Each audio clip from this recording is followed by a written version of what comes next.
Okay, eto na po. Ihulog na po natin. Ganyan na lang. Ayan.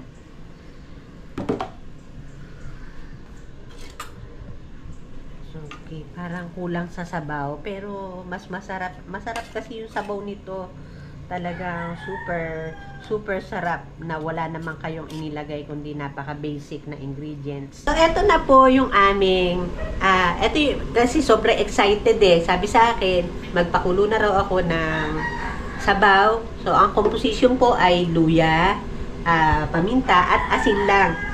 At naayos ko na rin po itong ating mga paa ng mushroom. Sabi ko sa inyo, ito yung una na ilalagay kasi ito ay mas matigas kesa doon sa pinaka-umbrella ng ating mushroom. So, ilagay.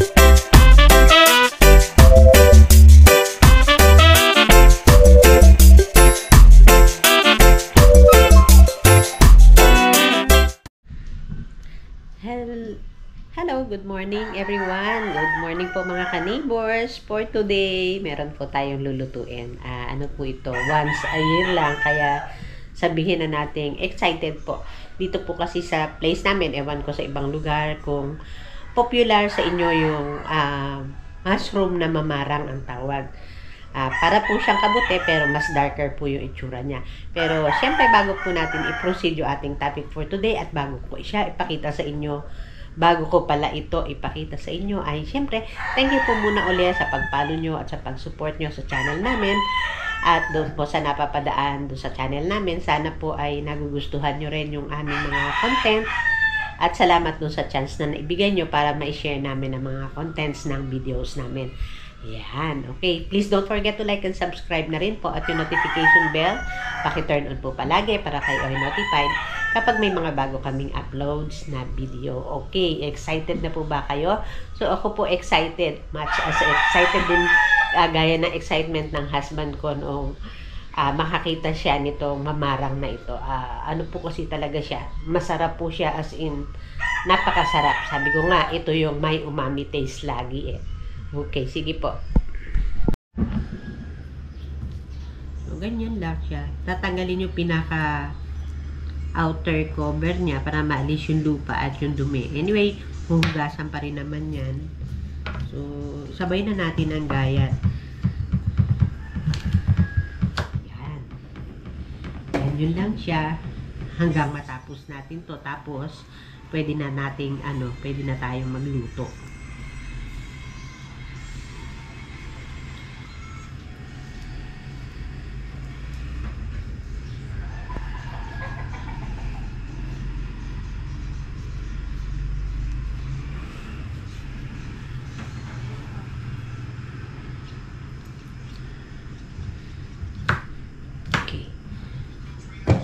Okay, antayin na lang natin hanggang matapos ko to kasi masyado na mahaba yung video pero the same procedure yung gagawin. So maya antayin natin yung pagluluto. So eto na po yung aming kasi sobrang excited Sabi sa akin, magpakulo na raw ako ng sabaw. So ang composition po ay luya, paminta at asin lang.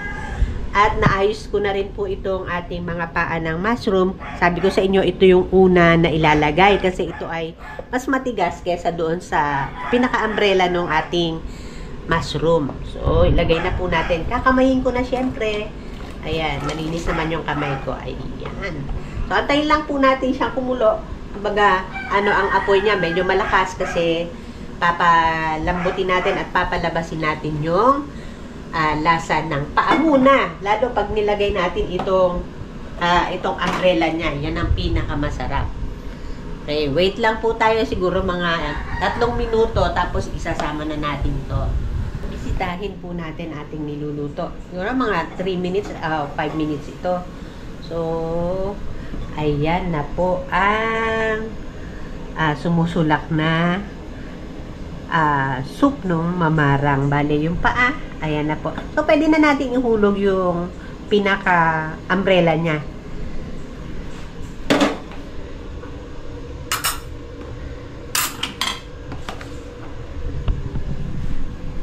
So, okay.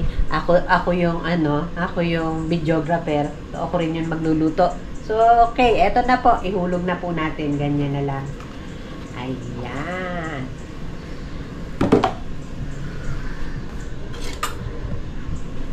Okay, parang kulang sa sabaw, pero mas masarap. Masarap kasi yung sabaw nito.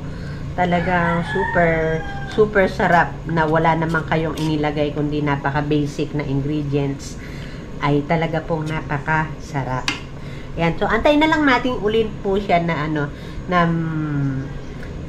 sumulak ng sumulak until siya ay maluto. So, bisitahin po ulit natin siya maya-maya. So, iset po natin yung ating apoy sa mataas uli. High heat po uli para sumulak siya agad at maluto na yung ating mushroom. Okay, tignan po muna natin ulit. Ito na po ang ating inaantay na pagkaluto. Nagtaasa na yung mga paminta. Ayan. Nakailang minuto na po ito. So, bali, siguro mga 10 minuto yung ating ginugol na pagluluto dito sa Mamarang. Tikman ko na. Ayan, napakasarap po ng sabaw. Talagang malasang-malasa siya. O, eto na po yung, ayan, makikita nyo kapag luto na siya, gumaganon, parang nagka-crumpled yung pinaka-umbrella niya kapag luto na. Diba kanina tuwid lang siya. Meron konti nakaganon, pero kalimitan pag naluto, gumaganon, nagka-crumpled siya pataas para yung chicharon na nakaganon. Iyan. So, ito po yung ating Mamarang na talagang lagi naming inaantay yearly para po aming matikman yung masarap na sabaw.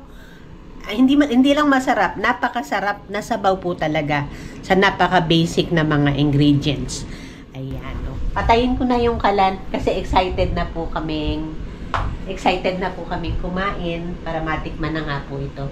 So, okay, sige po yan na lang po for today at sana po nagustuhan nyo at sana po makakuha rin kayo.